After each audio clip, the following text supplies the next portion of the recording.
All right, well, I had to do a headwire tonight on this fan I'm working on, and well, I figured I'd go ahead and video it. I see this question a lot: how to do a headwire, and this, that. Well, this is my method. The fan I'm working on is a 71 666 Emerson. That's the blade and cage right there. Some of the various parts in that little organizer right there. Base and whatnot's over there behind my Variac. Anyways, this is a stator and speed coil. This fan was completely original, but tired. Headwire, it was the original headwire. It had been cut off. Still attached to the switch, still roped around with this cotton twine they used. But like I said, it had all deteriorated pretty badly. The wiring needed to be changed at minimum. And the paint is not in very good shape, so it will be getting a complete restoration, respray and whatnot. Anyways, well, let's get started on this headwire. I'm trying to make this kind of quick. Let's see. Let me get you on the frame. So it's my first time actually using a tripod. And no, I didn't get all fancy. It's a Walmart special.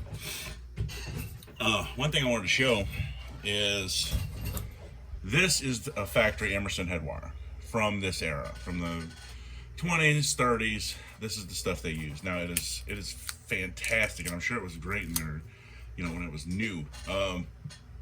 It's actually a cloth woven wire. I'll peel a little bit of it back right here. This stuff is very, very soft. Let's see if I can get the focus on that. See that? Oh, sorry, I'm sure nobody wants to see my nasty fingernails. Let's see. Let's get the focus. There we go. Let me clean it up a little bit here. Peel that one back. But anyways, trying to get all the stuff off of it. All right, let's see. You see that? It's, if you could feel it, it almost feels just like a twine, like a rope. Very, very soft and pliable. It's like a copper wound in with a cotton string. But the problem is you cannot solder to this. It will not take solder to just the way it's manufactured.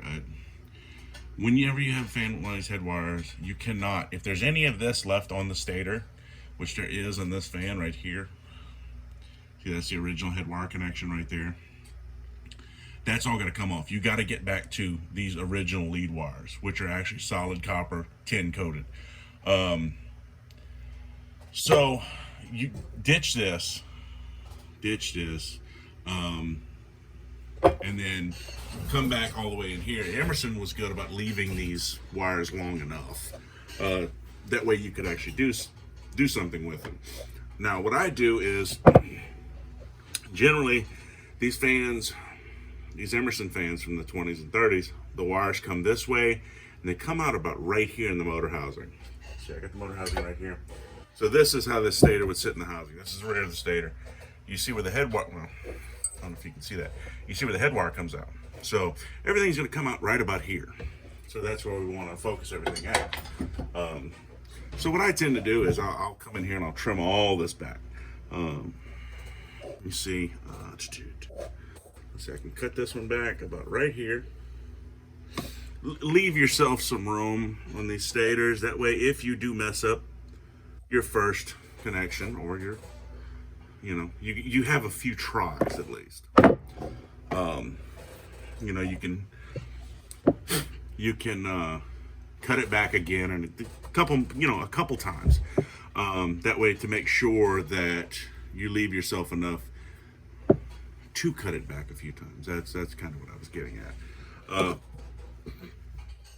But anyways, this old cloth wiring like this, you don't have to like strip it like a normal wire. So what I do is I come back about a quarter inch. I just make a light little crunch on it, and you'll feel it give. And then you just do that a couple more times, working to the end of the wire, and it just basically falls apart. Because I mean, this is why we change this cloth wire. It's brittle. It's the insulation's falling apart. There's nothing wrong with the copper itself, but the insulation is going. And that creates shorts and everything else. So we got our 3 leads. We got them stripped back. Now, here is one of the most important steps, especially dealing with these old fans. Excuse me. Let's see. I thought I had everything out for this video. All right, here we go. Of course, I grabbed a rusty one, but no matter. Razor blade. You take a razor blade, be careful. Pitch it this way. You don't want to try to do like this because you'll just cut the wire. If you pitch it backwards slightly, what you're going to do is clean all the dirt, old insulation, etc. off the wire. Do that a few times around each wire. And you can see a little piece of that insulation, this lamination insulation coming off. That happens a lot, especially in these Emersons. It's just age. Not going to say the stuff doesn't serve a purpose. It does. But is it going to hurt anything missing a few chunks of it? No, it will not. That's mainly for vibration and isolation. So it's not the end of the world if a chunk or two falls off, and it will happen. I've done several of these. Well, I say several. I've been doing these for 24 years now. So I've done several. I've never had an issue with it. Now that that's done, I mean, you know, I'm going through this kind of quick. You probably want these a little cleaner, but that's okay. This will stick. Okay, let's see. Now, these leads are going to have a little bend in them. You want to go ahead and straighten them out. If the insulation cracks, it's fine. We'll be fixing that. And you give them each a twist. Twist your strands up a little bit, and just go back over them with that razor blade kind of lightly, to where you got clean copper on the outside of each lead. Because solder is not going to stick to dirty copper. And that's where a lot of people have issues. Their connections are not clean enough. Okay, so before we make any kind of electrical connections, what we need to do is jacket these with heat shrink. Each one of these leads, just where the insulation is at the moment, just to protect that old insulation. Well, I say protect, we're not really protecting the insulation, we're protecting the copper wire from coming out and shorting against something else. So, you run you some heat shrink over these. And honestly, when it comes to heat shrink, I buy these at Harbor Freight for like $5. It's just as good as any other heat shrink. I also, from time to time, I'll get the marine grade, which actually has glue in it. And you'll see the glue when you heat it up, it comes out the ends of it. It provides a little bit more reinforcement for the connection, and it's for moisture barrier purposes, which, I mean, on a fan is not a problem, but say you're doing it on a piece of equipment or a car or something like that, you want that moisture barrier.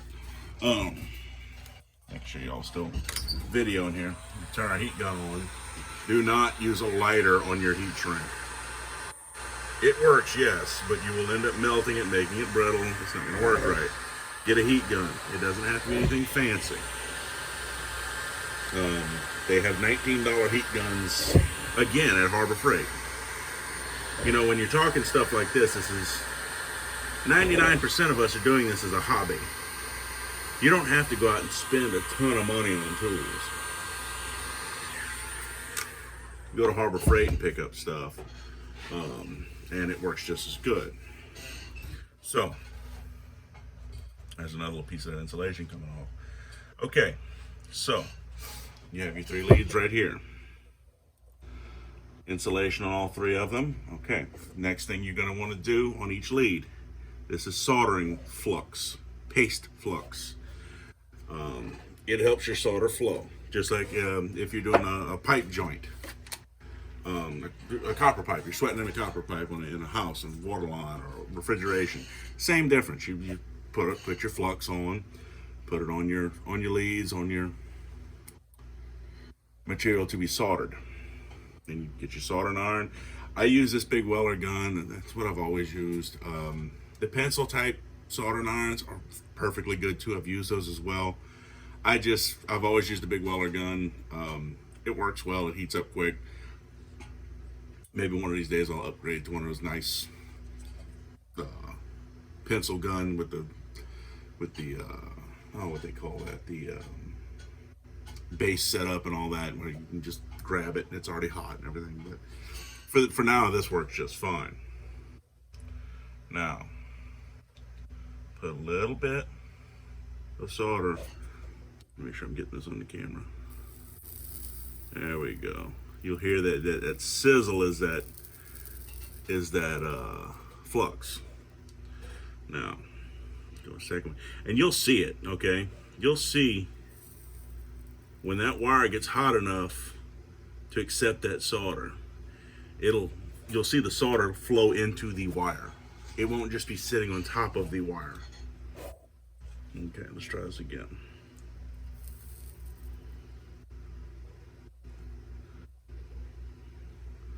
No. Okay. Now we got a little bit on each end. You can tell there was still some debris or impurities in that, but it's good enough for what we're doing here. Like I said, there's so many ways to solder. Some people twist the wires together. Some people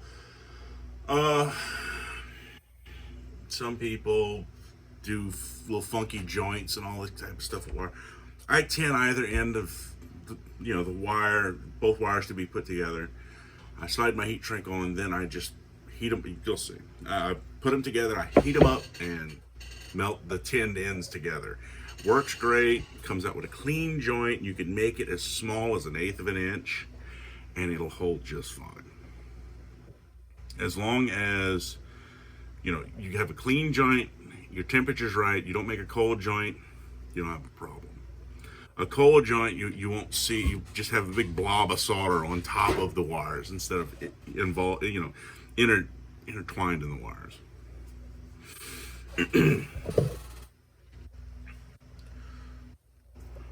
Let's cut this insulation back. This is just reproduction headwire. There's better stuff out now. Years ago, I bought a lot of wire, reproduction wire, from a supplier, and I'm still running through that stock. I mean, I honestly don't restore that many fans. Getting back into it right now, but I'm not the last several years I've been, been kind of laxed on my fan work. Anyways, let's see here. Twist those up real good. Now, when you have cloth wiring like this and you have these little strings on the end, that's something you can use a cigarette lighter for.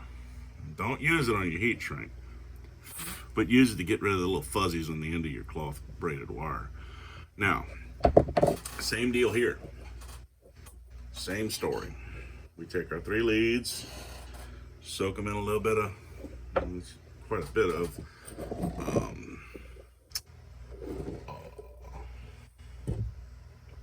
flux.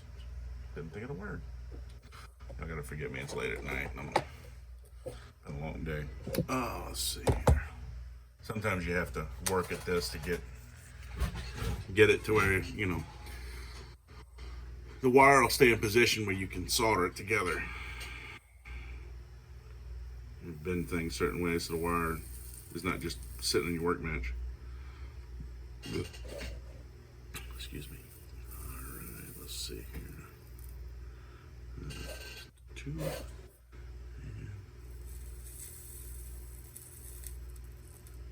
There we go. Now you see those wires were clean when I started. Put a little flux on them and they accepted the solder. Fantastic. They sucked it right up, not a problem. These are not so much. They're a little, They're okay, but they're not quite as good as these, just because of the cleanliness of the joint. So, slide our heat shrink on, which is a huge step. I've forgotten it many times. Make a solder joint, and your heat shrink's laying on the table, and you gotta take it back apart. It's never fun. Cut this one in half. Let's see. So, we slide our heat shrinks on. Second one. And third. And then, go to town. Let's see, yeah, that should be about, we'll see how it lays out. Okay. So, let's see, make sure we got you in the frame here. Okay. Soldering iron. We get it good and hot before we even touch the wires together. You want, when you're making a solder connection, you want to get in and out. You don't want to sit there and bake on that wire while you're trying to make the connection. You get your solder iron hot, you get in there, you melt it, you get away from it. Because the longer you do that, the longer you sit there and heat it, this jacket starts to deteriorate once that wire gets past a certain point. It starts to get melty and move, and it'll start pulling back from the end. It just makes for a sloppy looking joint and sloppy work. So you want to just get it good and hot. Before you get in there, tin your end just a little bit. Just put a little dab of solder on the end of your tip. Sometimes that's not even necessary. Then you get in here. I'm seeing this starting to melt, both sides. Okay. Hold on, I got a glob here on the end that's messing with me. Okay. Not the best joint, but it's definitely solid. I find I'm my own worst critic a lot of times.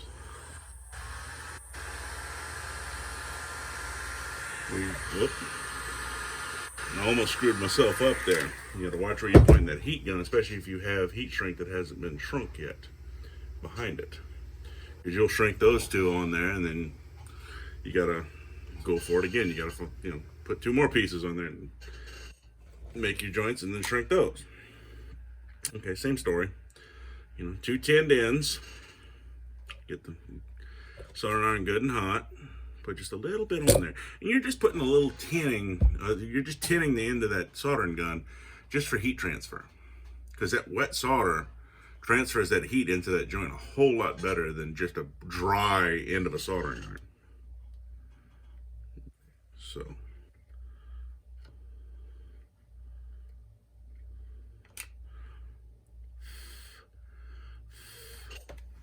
Again, could be a prettier joint, but it is solid. I always give them a little tug. Just, a little pull on it just to make sure it's not going to pop right back apart. Then we come in here, we shrink our heat shrink, get away.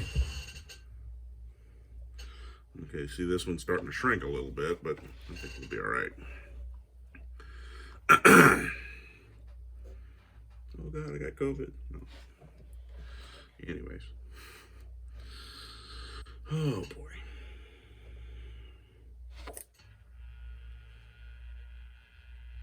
Let's see now.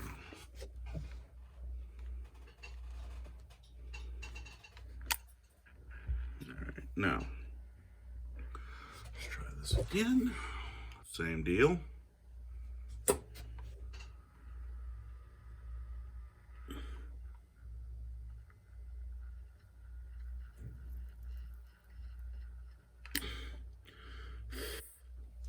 And you'll see, I'm recording this on my cell phone, so that my camera quality is not the best by any means. But you'll see, I wish I could get it on camera, that the tone of the not the tone, but the, what do I want to call that? The sheen of the solder changes, I guess you could say. So basically, it goes from like almost, like this, like just a matte kind of silver, and it becomes almost a chrome, I guess you could call it. I mean, it's perfectly glossy, and you can see it flowing almost. You can almost see it moving around. That's when you know your joint has went liquid, and you can get your wires together. Everything's going to flow, and you can get off of it. Because once you've hit that liquid stage, everything's going to melt together, and you're going to be good. Then you can get your gun away, and just give it a second. Now, you can't just turn it loose the minute you take your gun off, because that joint's still liquid. It's still hot enough to where it's still liquid. It's just going to pop back apart. So you got to hold it in that position for a second, and you'll watch the sheen change, and that's when it's went hard. And then you're good. You're golden once that happens. Your joint has firmed up, and it won't go anywhere. Now, once that's done, what I like to do, and this is not necessary, but I just like it because it looks better. I'm leaving a bunch of headwire on this because the fan is not together at the moment. I don't know exactly how much is going to be required. So until the fan goes together, or until I can just at least somewhat assemble the fan to get a good measurement, I just leave all this headwire on and trim it back when I can get that measurement. Okay, so I'm covering this last little bit of webbing or fabric, cloth covering, with a bigger piece of heat shrink, shrinking it down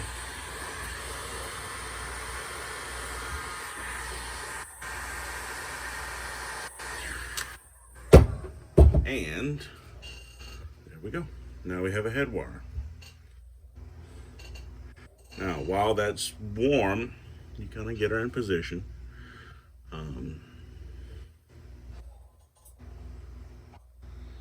Get everything in position, make sure everything's going to lay out decently. Now, you know, where these lead wires come out of the stator, you're going to see a little bit of copper. If you want, you can get in there with like some liquid electrical tape or something, just dab them if it bothers you. Honestly, they're not going to short out right there.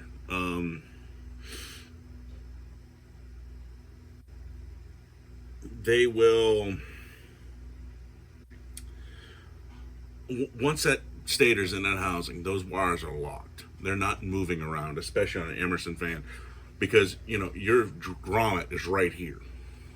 These wires aren't moving. This stator's not moving in this housing, so these wires are just going to stay in that one position, however long the motor stays together. So it's not going to sit here and flex. These wires are not touching anything metal right now.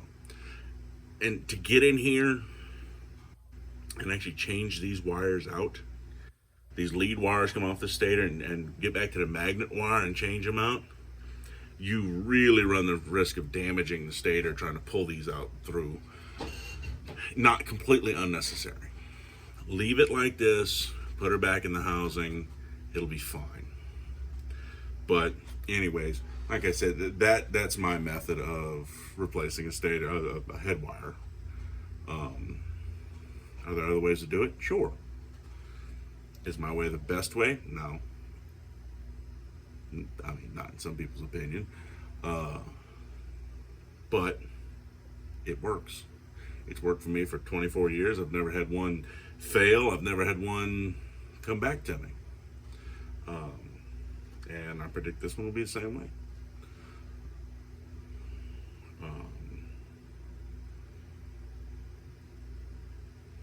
Kind of lost my train of thought there.